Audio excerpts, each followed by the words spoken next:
Wow, okay, there's actually a lot of people there at the game. Yep, waited all night for things to wrap up here in Tucson for the Arizona versus Oregon State game, and rightfully so. We had an upset.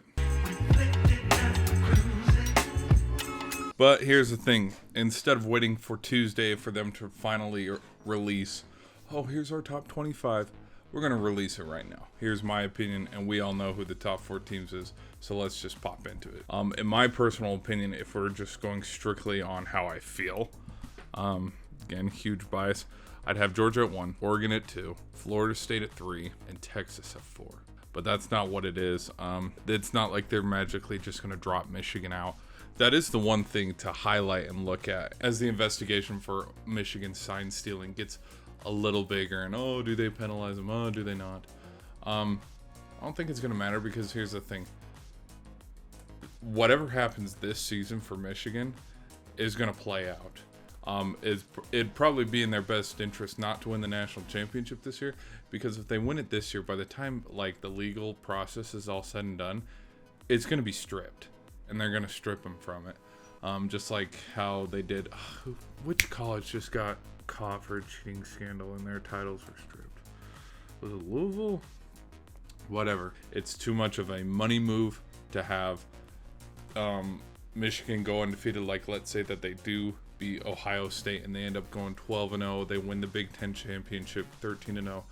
They're not going to be. It'd be really ballsy for them to do it, but they're not going to be like, nope, Michigan, you cannot compete. The highest rank you can get is the 5th seed, but you can't go to a bowl game either. Like, they would lose out on so much money. Number 1, obviously, is Georgia. No shocker here. And the reason why is because look who they've beat. They have beat. Today, they took care of business against Florida. They've taken care of business against Auburn. They beat some pretty low-end teams there at the beginning of the season, UT Martin. But week in and week out, Georgia has shown time and time again that they are the number 1 ranked team in the country. Their biggest opponents now are ahead of them. Can they beat Tennessee in Knoxville? Or are they going to get upset just like Alabama last season? And then can they beat Ole Miss? Ole Miss is kind of that dark horse still where if trouble happens above them with LSU losing in Alabama, they could sneak in and represent in the SEC title game against Georgia. And then number 2 would be Michigan. I'm still waiting for Michigan to play a team that can actually give them fits. Like, they don't have that big resume win. That's why I think the Ohio State game is going to be absolutely huge, because Ohio State has had those games. They've played Notre Dame. They've played Wisconsin tonight. They played them close game. As much as I don't want to give the Buckeyes credit, they would be a lot more ready in that game. Number 3 I have is the Buckeyes, and the reason why is they've proved a lot of doubters wrong. They've won 2 tough ones on the road that I personally thought they would lose this season.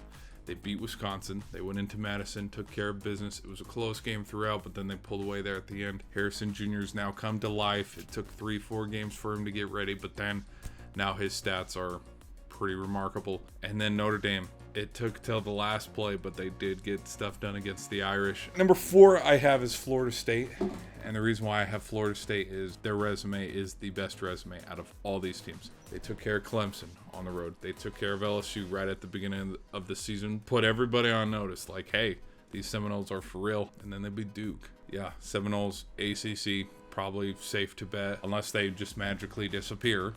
Who's going to replace them in the ACC? They lead the conference, and they're probably going to play Louisville. And I'm telling you right now, if Louisville wins out and they upset Florida State in the ACC championship game, the committee's not going to let Louisville in. Are you kidding me?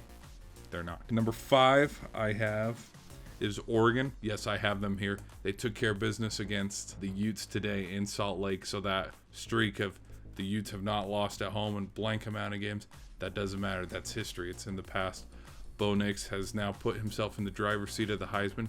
Yes, you heard that correctly. The driver's seat of the Heisman. Ever since that Washington game, the Washington Huskies have slowly been declining, but Oregon has just been vamping it up. And if you look at it, they lost on a last-second field goal. Since the loss, they've taken care of business, and so this Oregon team, not to be messed with. Number 6 I would have is Washington. Yes, they've had their struggles, and today they played tight against Stanford, where Hey, if there wasn't a drop pass on 4th and 2, and maybe Stanford could have pulled the upset. Washington is still a top 6 team. Their season was pretty butterflies and rainbows at the beginning. Like, okay, we have some tough opponents. Now they run into a gauntlet. They got to go play USC. They got to play Utah. Then they got to play the Apple Cup, with Washington State. And then they got to play Oregon State. So as fun as it is, like, yay, we're 8-0. We're doing really good. The rest of their season is going to decide everything.